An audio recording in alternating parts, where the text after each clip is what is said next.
Michal a podozrivý odkaz. Jedného popoludňa Michal sedel doma. Pozeral si správy na mobile. Zrazu mu prišla správa od kamaráta.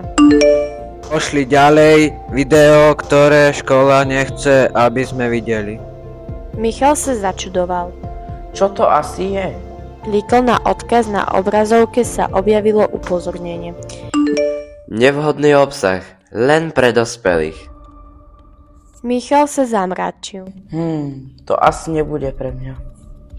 V duchu si spomenul, čo mu raz hovorila učiteľka.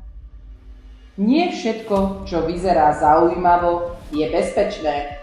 Na internete môže byť veľa zaujímavých vecí, ale nie všetko je bezpečné. Niektoré veci môžu byť nebezpečné a môžu nám ublížiť. Preto je dôležité, aby sme si dávali pozor, čo otvárame a čo zdieľame. Radšej to zavriem.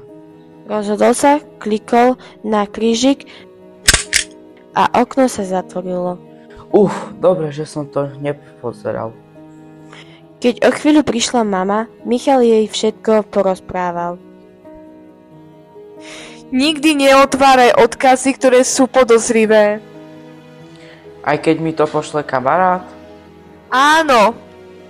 Aj kamarát môže omylom poslať niečo nebezpečné. Aj keď nám kamaráti posielajú niečo, čo vyzerá nevinne, nemusí to byť vždy bezpečné. Niekedy stačí len otvoriť správu alebo e-mail a vírus sa začne šíriť ďalej. Aj bez toho, aby sme o tom vedeli. Preto je dôležité byť opatrný, nič neotvárať bez rozmyslu a vždy sa poradiť s dospelým, keď niečo vyzerá podozrivo. Nie všetko, čo príde z internetu, je darček. Niekedy je to pasca. Na druhý deň v škole za ním prišiel kamarát. Ja som to video otvoril. Michal sa zhrozil. A odtedy mi mobil blbne. Samé reklamy, čudné správy a zmizli mi aj fotky. To vážne? Hej, Prikyvol kamarát smutne. keby som to vedel, radšej by som to zavrel. To bol vírus, žiaci. Alebo podvod.